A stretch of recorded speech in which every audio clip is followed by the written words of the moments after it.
nga po na nagbabanta ang Super Typhoon Nando ng malakas na ulan at hangin. Kaya silipin po natin yan kasama ang ating resident meteorologist, Weather Tito Alvin, na laging may panahon para sa iyo.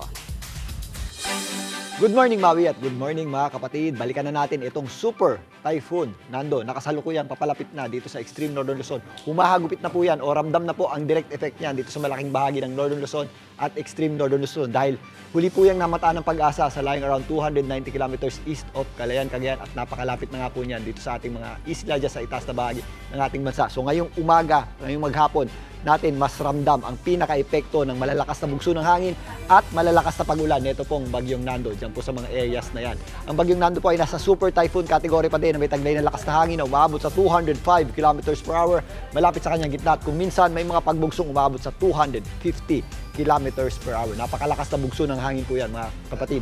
Ito pong Bagyong Nando ay kumikilos pa west-northwest sa bilis na 20 kilometers per hour at nagpapalakas din po yan ng habagat. Ito naman po yung mga pag-ulan at malalakas na bugso ng hangin na malayo sa mismong Bagyong Nando. Samantala, meron din tayong binabantayang panibagong low pressure area sa labas ng ating Philippine Area of Responsibility. Ito po ay posibleng sumunod agad sa Bagyong Nando at babaybayin itong East Philippine Sea. Pero sa ngayon, itong Bagyong Nando natin ang dapat nating pagtuunan ng pansin dahil malalakas na mga pag-ulan na po ang daladala niyan dito sa hilagang bahagi ng Luzon at extreme Northern Luzon. Maging yung ating habagat po ay nagdadala ng mga pag-ulan dito sa western section ng ating bansa. Kasama po dyan ang Metro Manila. Sa kasalukuyan nga, dahil po sa Bagyong Nando, asahan pa rin po natin ang malalakas na bugso ng hangin na napakamapanganib o destructive na malakas na bugso ng hangin dito po sa itaas na bahagi ng ating bansa. Sa katunayan, nagtaas na ng Tropical Cyclone Wind Signal number 5 ang Pag-asa dito po sa mga areas ng Babuyan Islands, kasama po dyan ang Didicas Islands. Dito po yan sa may extreme Northern Luzon o itaas na bahagi ng ating bansa. Samantalang signal number 4 naman tayo sa mga areas ng Batanes at Babuyan Islands, kasama na po dyan ang mainland Cagayan. Ito pong itaas na bahagi nito ha. Again, ito pong signal number 4 at 5, yan po yung ating mapanganib at mapaminsalang lakas ng hangin, particularly sa mga infrastructure at mga kabahayan at mga poste at malalaking puno. Posible na pong mabunot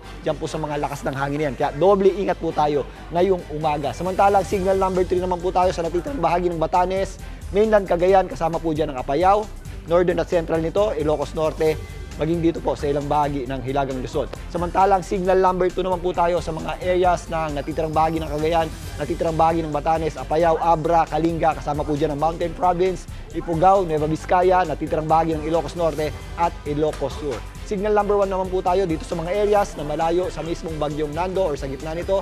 Diyan po ang mga areas ng Quirino, Nueva Vizcaya, natitirang bahagi ng Ifugao, Benguet, Ilocos Sur, La Union, Pangasinan, Aurora, Nueva Ecija, Bulacan, Tarlac, Pampanga, Zambales, Quezon at Polillo Islands. Again, doble ingat po tayo sa malalakas na bugso ng hangin na maaaring idulot ng Bagyong Nando. Maliban dyan, meron din pong hila ang habagat dahil po sa Bagyong Nando, ramdam din po natin ang breezy hanggang gusty conditions po dito sa mga areas na malayo sa Bagyong Nando. Kasama po dyan ang Metro Manila. Ngayong araw na nga ito, dahil po sa epekto ng Bagyong Nando, saan po natin ang mas maulap na panahon at mas madadagdagan po yung frequency o dami ng ating pag-ulan dito sa Metro Manila. So halos buong araw po tayo makakaranas ng maulap na panahon. May mga breezy hanggang gusty o pabugso-bugsong hangin din dito sa Metro Manila at malakas na mga pag-ulan. Mag-ingat po tayo at paghandaan po natin yan.